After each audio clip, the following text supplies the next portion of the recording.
कैसे होलिका दहन की कहानी। होलिका दहन कैसे भइल रहे रउआ सबके कहानी में हम बताएं। कैसे भइल रहे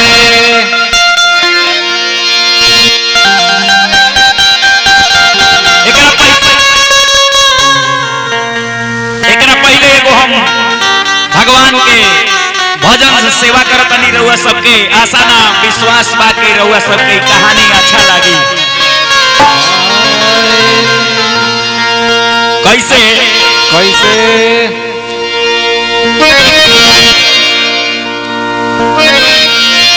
कि हरि गुण गा के हरि गुण गा के जीवन बना ले बगला।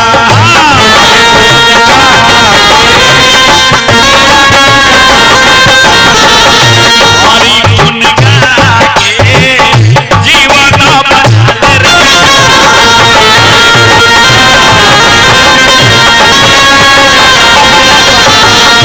जीवन बना ले रे पगला। जीवन बना ले रे पगला। हरि गुण गा के जीवन बना ले रे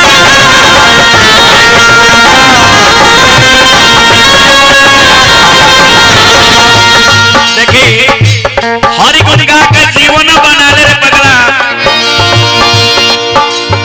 भक्त प्रहलाद के बेरी भगवान कैसे भक्त प्रहलाद के बचौले बनी। कैसे पहुंचौले बनी देखी कैसे कैसे भक्त प्रहलाद के बेरी तनी को न कोई नी देरी। भक्त प्रहलाद के बेरी तनी को न कोई नी देरी। अग्नि से बचा के जीवन बना ले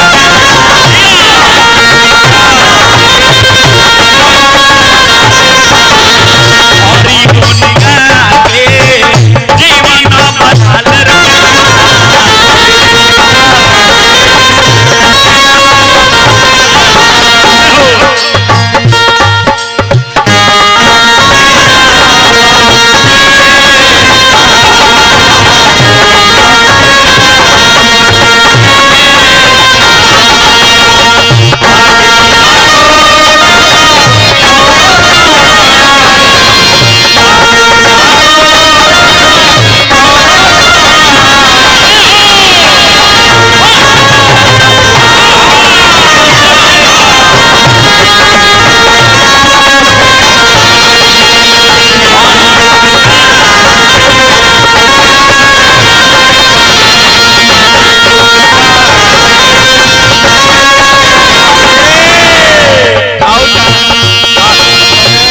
गावेले विशाल बैतरी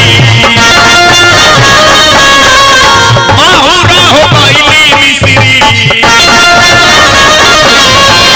गावेले विशाल बैतरी माहुरा हो गईली मिसरी। हे बबुआ नइखे विश्वास आजमा के देख लो। कैसे देख लया जमा के जीवन बना ले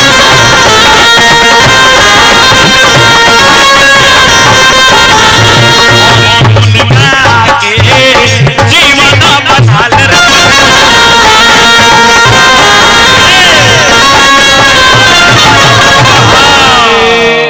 ये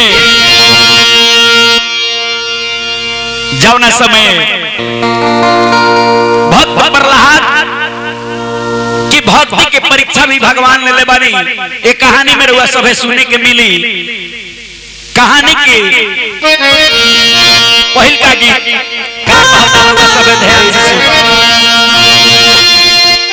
कहानी कहानी कहानी जी सुनी आगे के भैया कहानी।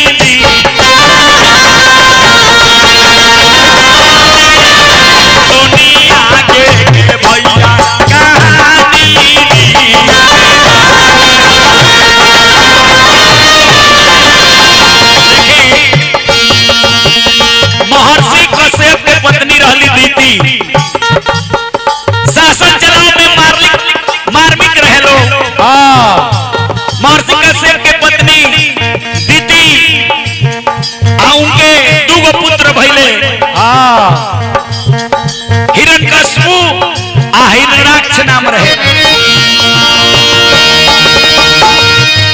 महर्षि अगस्त्य के पत्नी रहली दीदी शासन चलावे में मार्मिक रहल दीदी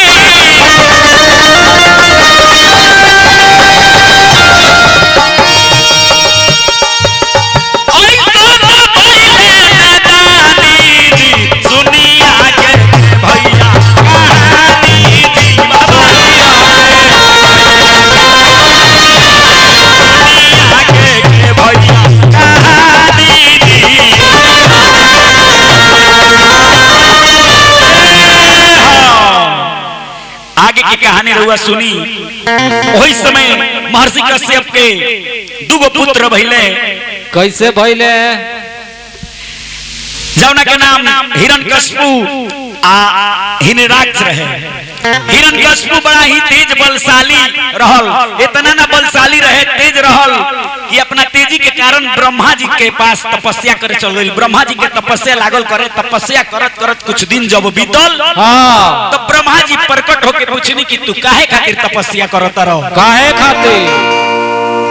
कहलस कि हमरा के ऐसने वरदान दी कि हमार मृत्यु केहू के हाथे ना होके, ना हम मानव के हाथे मरी, ना हम कोनो दानव के हाथे मरी, ना अस्त्र मारे, ना शस्त्र मारे, ना ऊपर मरी, ना नीचे मरी, ना बाहर, ना भीतर, ना दिन होके, ना रात होके, ऐसन हमरा के वरदान दी।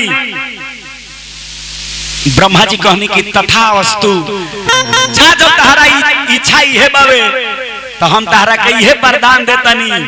वरदान ब्रह्मा जी जब दे देनी तो ब्रह्मा जी से वरदान पाके आ लागो लबी है अत्याचार फैलावे भैया। इतना ना अत्याचार लागो करे कि सारा देवता लोग के बांध के लागल पीट पीट के मारे।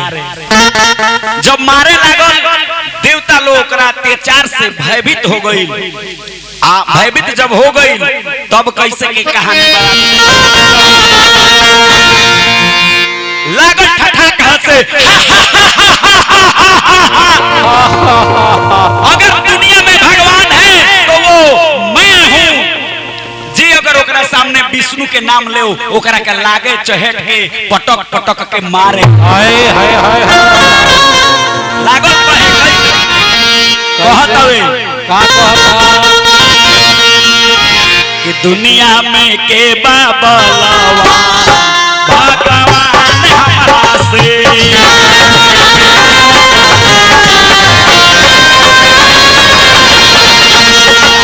के बाबलावा हो भगवान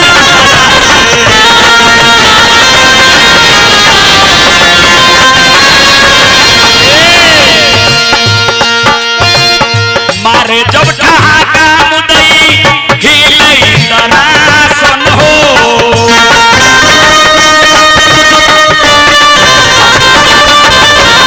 देवता देवी देख के डरे लागावे जब आसन हो।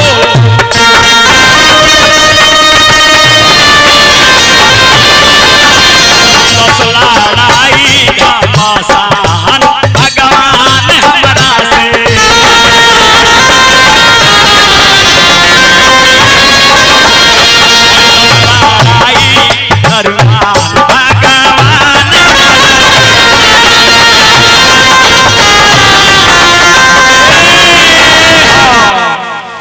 लागल लड़ाई करे। सबका के लागल, सारा देवता लोग के लागल मारे पीटे। ओकरा अत्याचार से सारा लोग भयभीत हो गए। अब लागल कहे कि हम ही भगवान हई, हमरे के पूजा होके के चाहिए। ओकरा आगे अब सारा लोग जौन बातोन विचार करे लागल कि अब का होखे। केहू विष्णु नाम ध देव तो ओकरा के लागे मारे कहे जे विष्णु तो हम। ए महाराज चार गो पुत्र रहले। चारू पुत्र में इ तीसरा पुत्र जो रहले उ भक्त प्रहलाद रहले। तीसरा पुत्र प्रहलाद रहले। पहिलका रहले अनुहलाद, हलाद, तीसरा प्रहलाद आ चौथा रहले सहलाद। जौना में प्रहलाद भगवान के भक्ति में लाग गई, इतना ना लीन हो गई कि जहां रहे भगवान के ही नाम जपे। हमेशा भगवान के नाम जपे, हर कण कण में भगवान नजर आवस ओकरा माता के नाम कयाधु रहे, जहां रहे खाली भगवान के भक्ति करे। हिरण्यकशिपु ए बात के मनबे ना करे, कहे कि हनु भगवान है तो हम ही है, पूजा करो तो हमरे के करो, जौन भी बानी ए धरती पर हम ही बानी।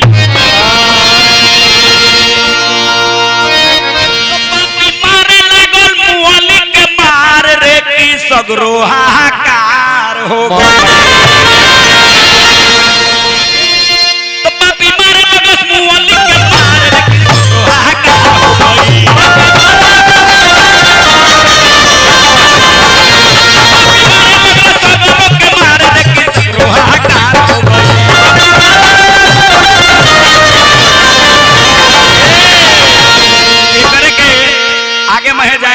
गावेला लोबा कि पापी मारे लगलो समूह लिके मारा वारे ई सगरो हाहाकार हो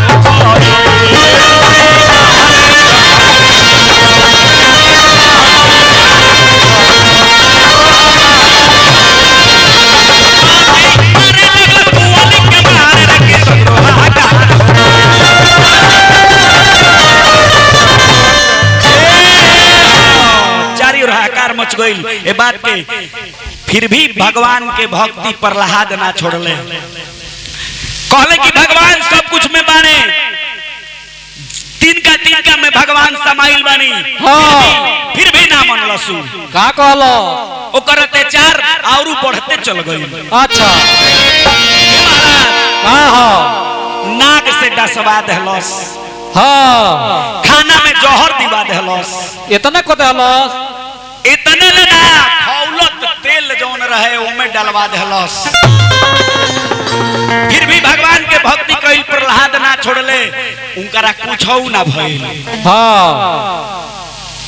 भक्ति करते करते ओकरा कुछ ना भइल।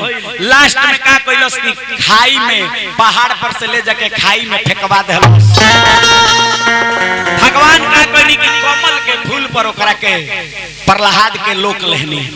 प्रहलाद के तनको महसूस ना भइल कि हम कहां से गिरल बानी। कहां से गिरल बा, कैसे कैसे कि पापी दिहलस जब जहां कुछ भइल ना असर। पापी दिहलस जब जहां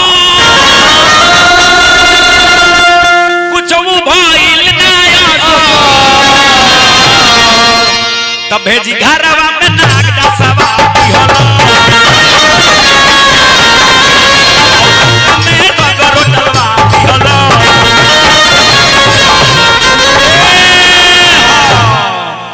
पापी दिहलो सब जहर कुछ भइल ना असर, भेजी घरवा में नाग डसवा दिहलो, खौलत तेल में धके डलवा दिहलो। तो धइलस हरि जी के ध्यान, प्रहलाद हरि जी के ध्यान धल हेलस कि धइलस हरि जी के ध्यान। सुनिया के हरि के कृपा भइले ओकरा के बचा, कृपा भइल ओकरा के बचा दिहले।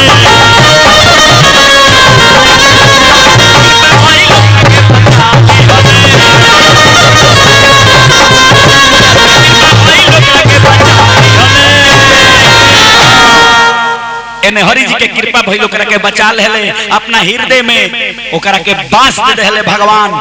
आ लास्ट में ओकर एगो बहिन रहे जौना के नाम रहे होलिका।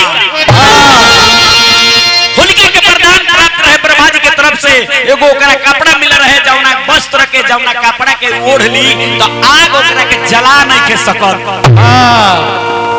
कहलस प्रहलाद की बहिन होलिका, तो हां भैया तो तहरा एक ही काम करे के बावे कि लास्ट में अब हम हार गइल बनी। अब तहरा ये उपाय करे के बावे कि प्रहलाद के गोद में लेके आग पर तू बैठ जा। प्रहलाद जर जाई आ तहरा तो वरदान मिलल बा कि तू जलबू ना, तो ऐसे एकरा के तू लेके बैठ जा। का पहले से होलिका लागल अपन तैयारी करे आ तैयारी क के आ प्रहलाद की गोद में लेके बैठ गई। एने देखते देखते का भई कि आग लागल जोरे धह धह धह धह क के आग जोरे लागल। हां कुछ देर तक होलिका के बुझात नहीं के हंसतिया।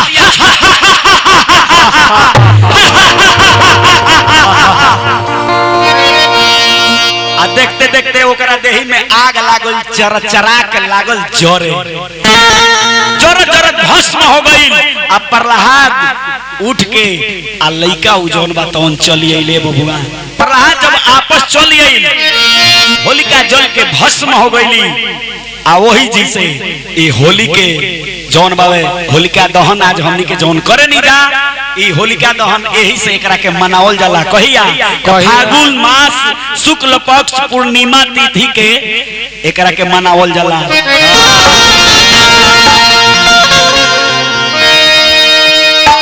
गोदिया में बालक लेके बैठल बाड़ी होली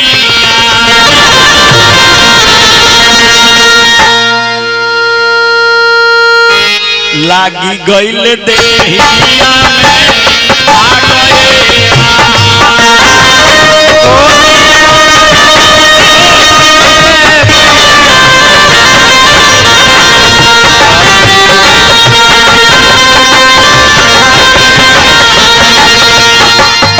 लागी गइल देहिया में हरी जी लागी गइल देहिया में आ गए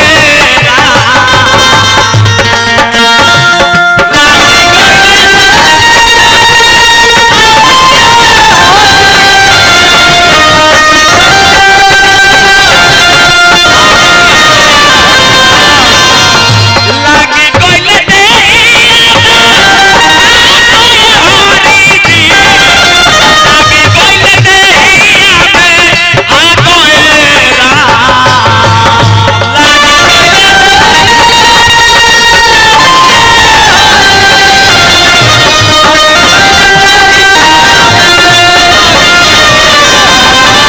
गोदिया में बालक लेके बैठल बाड़ी होलिका गोदिया में बालक लेके बैठल बाड़ी होलिका लागी गइल देहिया में आ गए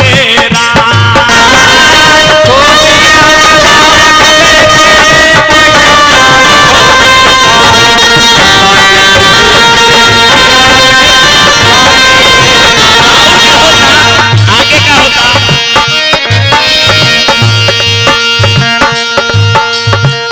जरी गइली होलिका हो बच गइले पलाकावा मन में बनल बावे भागोएरा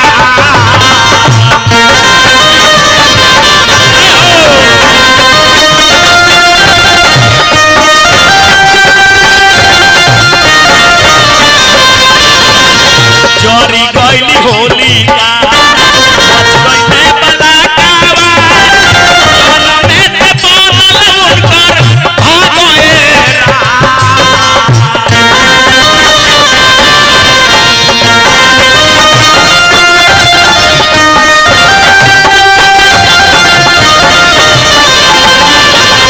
गोदिया में बालक लेके गोदिया में बालक लेके बैठल बाड़ी होलिका लागी गइल देहिया में आ गए